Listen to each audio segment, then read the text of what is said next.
Então, bom dia, novamente dentro do carro. A Cor do Dinheiro, edição matinal do dia 5 de agosto, eu acho que é 5 de agosto, não é? Que é para não haver dúvidas. Exatamente, 5 de agosto do ano da graça de 2020. Olha, como a agenda é muito longa, as pessoas normalmente perguntam-me, então, mas quando é que você arranja assuntos todos os dias para poder passar aqui tempo connosco, que às vezes, inclusive, não consegue matar os assuntos todos. É muito simples. Ao contrário do que as pessoas pensam, nós temos muitas notícias em Portugal e temos muitos factos, não apenas económicos, mas políticos. Ora, e são esses factos que nós procuramos interpretar aqui na Cor do Dinheiro. Portanto, material não falta. E como você sabe, normalmente até passamos o tempo a cobrir coisas que se passam em Portugal. É muito raro irmos buscar assuntos de fora. Ontem foi um desses exemplos e foi por causa do abandono de Espanha por parte do rei emérito Dom Juan Carlos. Eu quero voltar aqui a dizer às pessoas, eu disse ontem, vou repetir, Portugal não tem interesse nenhum em ver este charivari em Espanha. Não nos interessa para nada. A última coisa que nós precisamos é de um vizinho grande que tem problemas de regiões, que é para não chamar países, País Basco, país catalão, país galego e coisas do género, não é? A última coisa que nós precisamos é de um país com mais problemas. E mais, eu sei que há gente, nomeadamente da extrema-esquerda, que não tem dois dedos de testa. Outros têm e fazem as coisas de forma intencional. É lamentável a forma como o Podemos em Espanha faz guerra à Casa Real. E é lamentável, não apenas porque não tem razões para fazer isso, mas pela forma absolutamente irresponsável com que não pensa no pós se houver problemas com a Casa Real em Espanha. Bom, que haja espanhóis malucos que queiram fazer isso é uma coisa. Que nós devamos alinhar nestas maluquices é outra completamente diferente. Bom, já percebeu, estamos no período de ordem do dia e vamos começar, porque isto não era para começar, foi só um reminder em relação a ontem, vamos começar por outro ponto. Eu não sei se você se recorda, mas quando começou o confinamento, eu pronunciei-me aqui violentamente contra algumas situações que estavam a passar no Portugal continental e das ilhas. E foi nas ilhas que eu falei. Porquê? Porque comecei a ver o governo da Madeira e o governo dos Açores tomarem decisões unilaterais à revelia do governo central.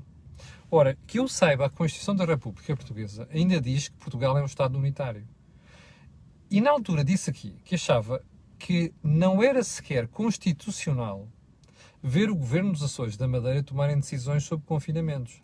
Lembra-se disto? Bom, então é assim, veja lá a manchete do Público de hoje.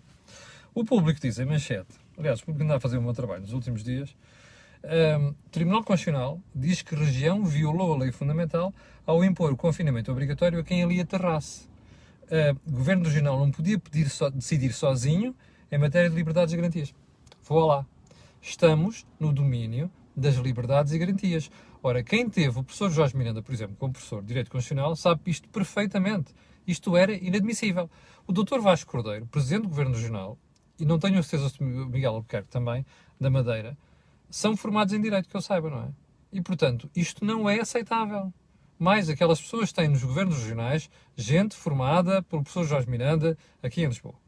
Não é aceitável. Agora, diga-me uma coisa, qual é que vai ser a sanção para esta malta que fez isto?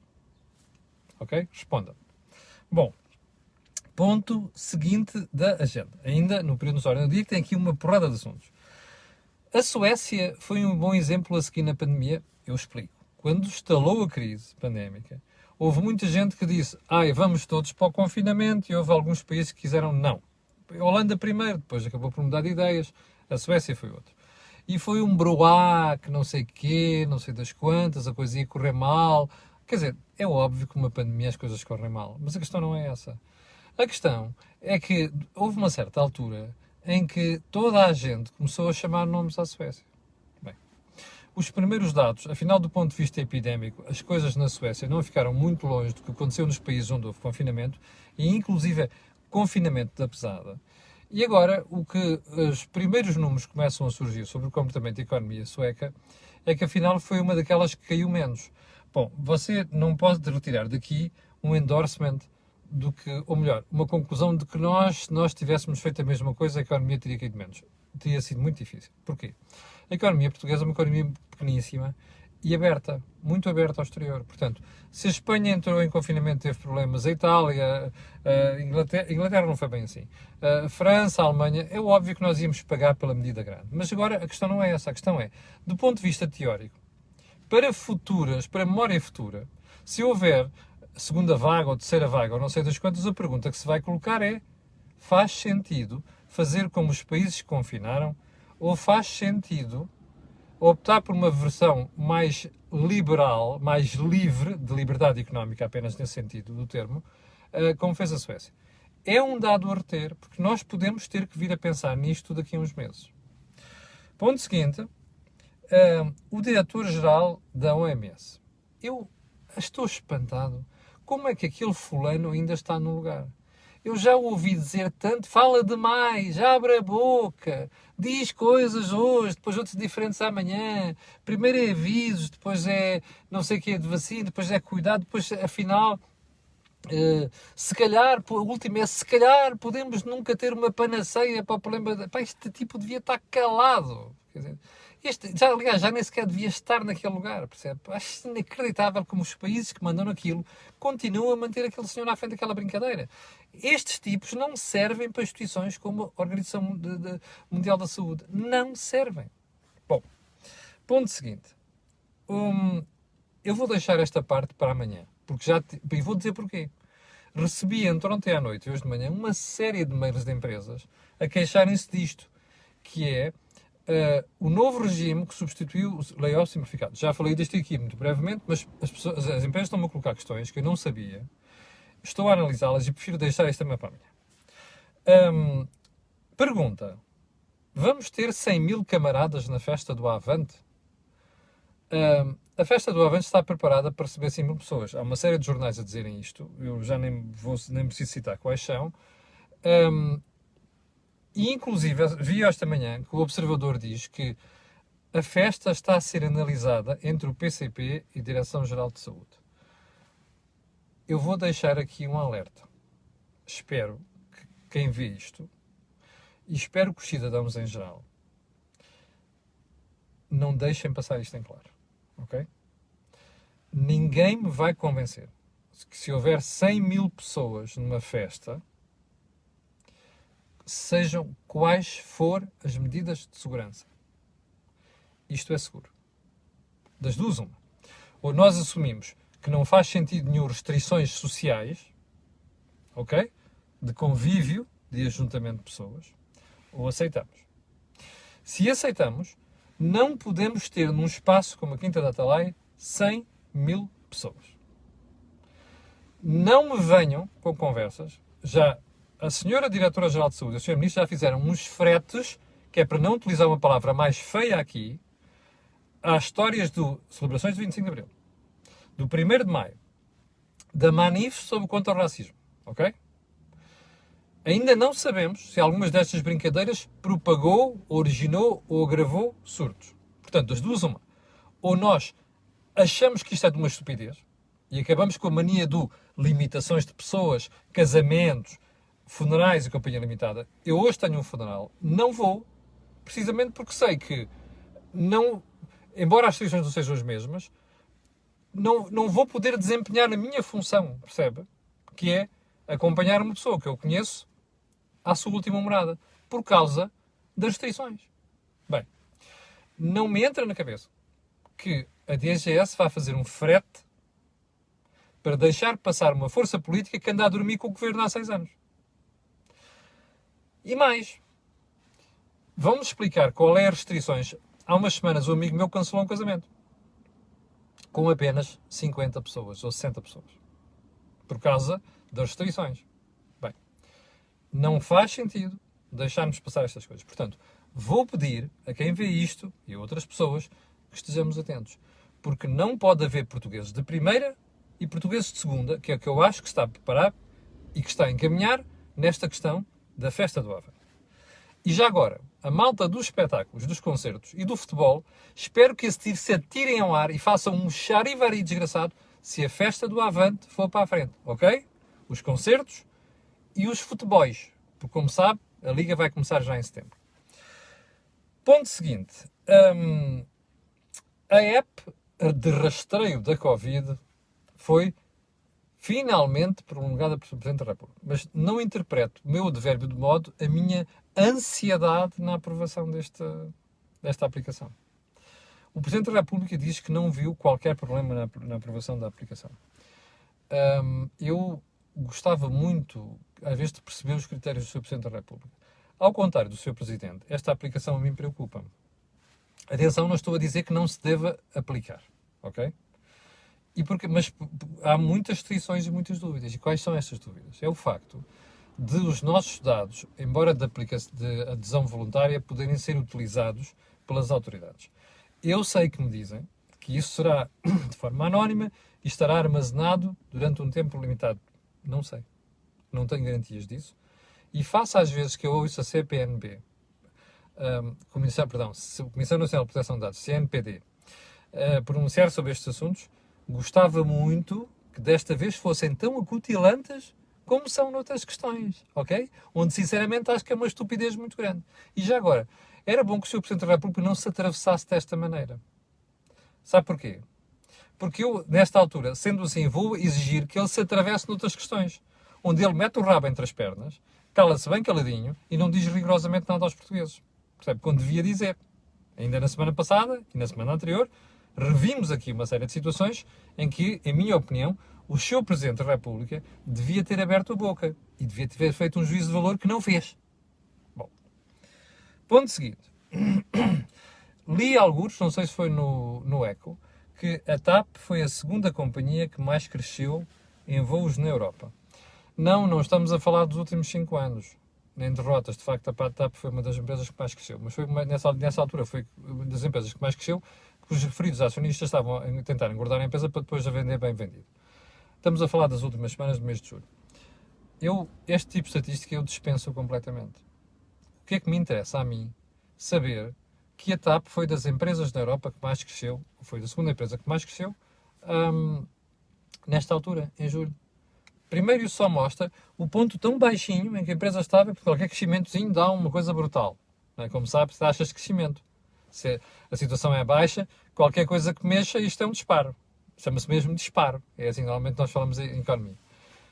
Mas a questão não interessa para quê? Não interessa para nada, como você já pensou, não é? Já percebeu. O que me interessa a mim é qual é a situação financeira da TAP. E qual é a situação económica da TAP. Isso é que me interessa. Porquê? Eu quero saber, por exemplo, qual é o prejuízo da TAP no primeiro semestre. Você já conhece? Eu não conheço. Mas há uma coisa que eu lhe vou dizer, vai ser um desastre monumental. E sabe porquê que eu estou preocupado com isso? Porque você, olha, o Mauro, Francisco, José, Martins, toda a malta que anda aqui, vai pagar aquela brincadeira. Já entrou lá dinheiro do contribuinte, não é? Via Tesouro. E vai entrar mais. Está a ver as questões que interessam? Não é saber se a TAP foi a empresa que mais cresceu em julho, ou a segunda empresa que mais cresceu. O que interessa é perceber o que é que vai suceder, como é que está a empresa e quanto é que isto nos vai custar. Certo? Bom. Bem, vamos deixar estes pontos aqui do apresentatório do dia para amanhã e vamos diretamente à agenda. Senão nunca mais saímos daqui, já vamos com 14 minutos. Bem, mais de 43% das empresas de restauração e bebidas admite pedir insolvência. Estamos a falar de restaurantes e coisas do género. Diz a Aresp, que é a Associação do Setor. Bom, eu não tenho dúvida nenhuma, por aquilo que já vi, isto vai ser uma mortandade de empresas. Tenho dito isto há vários meses. Não é agora, é a partir da retoma do outono, da rentrée, como costuma dizer, e vai ser depois, a partir de março, por causa das moratórias dos bancos. Vai ser uma mortandade, mas vai mesmo. Apesar de tudo aquilo que o governo nada a fazer. Aliás, não sei se reparou, mas o governo depois anuncia uma coisa, porque não vai acontecer e tal, e depois deixa as pessoas habituarem-se àquilo, depois já devagarinho vai deixando de ser as más notícias. Isto é spin de Partido Socialista. Muito bem feito. Bom, mas pode ter a certeza uma coisa, isto vai ser uma mortandade. Isto vai ser uma desgraça social. Não tenho dúvidas nenhumas no setor dos restaurantes, das bebidas e até no turismo vai haver falências e há falências destas graças. O que eu tenho dúvidas é que sejam 43% destas empresas que vão à falência. Isto são os inquéritos mensais que a Aresp faz. E mais, a Aresp é um grande lobby, é preciso dizer isto. É um grupo de interesse com muita força. E tanto assim é que em 2015 conseguiu, depois da promessa feita pelo Dr. António Costa, que fosse baixar o IVA dos 23% para os 13%. E como você desse lado não é estúpido nenhum, já percebeu que aquilo que você paga num restaurante não baixou. Pelo contrário, até subiu. Portanto, teve ali uma margem de 10 pontos percentuais, ainda mais os aumentos dos preços. Percebe? Bom, não, eu não perdoo isto. Eu não perdoo isto por uma razão muito simples. Não gosto de lobbies. E não gosto depois de lobbies que conseguem benesses quando outros setores da sociedade não os recebem. Portanto, tenho dúvidas que sejam 43% de empresas que vão à falência. Acho que vai haver muita empresa que vai falir. Tenho dúvidas que seja assim. Segundo ponto. Isto deve-nos fazer refletir. Estes 43%. E porquê? Oh, meus amigos, é muito simples. Meus amigos não é? Como dizia o Hermano José. E porquê é que nos deve fazer refletir? Porque mostra a vergonhosa fragilidade das empresas portuguesas. Aliás, deixe-me dizer-lhe, é assim, no setor da restauração e bebidas, diz a Aresp, segundo este estudo, 43% das empresas podem avançar para insolvência. Porque diz que a esmagadora maioria não vai conseguir suportar os encargos habituais. Pessoal, rendas, energia, fornecedores e outros. A partir do mês de agosto. E depois diz assim, mais de 16% das empresas não pagou os salários de julho e 14% delas só pagou parcialmente. E depois, mais à frente, no ramo do alojamento turístico, cerca de 17% das empresas inquiridas assumiram avançar para a insolvência. Lá está. Caso não consigam, atenção, suportar todos os encargos, depois no mês de julho, 47% dessas empresas terem apresentado taxas de ocupação até 10%. Oh, meus amigos, isto realça o que eu estava a dizer há bocadinho. Repara uma coisa, isto é o vergonhoso estado de uma boa parte das empresas em Portugal. As empresas são construídas sem capital, percebe? Está a ver? Até lhe vou dizer mais. Conheço gente de restaurantes que já fechou as portas porque já não precisam daqui para nada. E agora que é o momento de começarem a suportar, porque já ganharam um pipalhão de massa nos últimos anos, e eu conheço empresas assim, agora não está para utilizar aquilo que são os fundinhos que criaram para pagar as coisas. Isto não é ser empresário, meus amigos. Empresário não é criar empresas depois viver dos fornecedores. Isto não é ser empresário, é preciso ter capital próprio. É preciso tesouraria para estar a fazer investimentos. Que um pequeno número de empresas façam isto, eu percebo, não pode ser a generalidade, senão depois caímos em situações destas. Ou seja, você está surpreendido, não esteja. E isto é a imagem do empresariado português, nestes setores. Bem, ou seja, a pergunta aqui, as empresas estão a exagerar? Eu acho que estão. Mas a gente verá isto em seu devido tempo. Bem, já agora uma coisa. Epá, não esperem que eu, contribuindo, que eu é que vou pagar isto, agora passe a vida a arranjar benesses para as empresas todas, nomeadamente aquelas que tiveram muitas ajudas nos últimos anos. E o setor da restauração foi daqueles que teve mais ajudas do governo, dos impostos, nos últimos anos. Bem, vamos então mudar de assunto para a EFASEC, quando o ministro Pedro Cisa Vieira diz que há mais interessados na compra da EFASEC, além daqueles que já havia. Eu não tenho dúvida nenhuma que o governo vai vender a EFASEC. A EFASEC é uma boa empresa. Faz sentido para muitos players, inclusive internacionais. E acho bem que seja vendida a players internacionais. Porque sozinha a EFASEC não tem em Portugal capital para se fazer aquilo que pode fazer um dia. Bom, porquê é que eu estou a dizer isto? Mas eu acho muito bem que haja. E acho muito bem que o governo venda bem. Mas sabe uma coisa? Não é isso que me preocupa neste momento. Isto é spin do governo. Sabe qual é o problema aqui? É que você já está a pagar uma nacionalização da EFASEC. Já está a pagar sem saber quanto vai pagar. Porque o governo nacionalizou-a, mas não disse quanto é que vai pagar. Ou seja, disparou o primeiro e agora faz perguntas. E a pergunta que fez mandou fazer uma avaliação.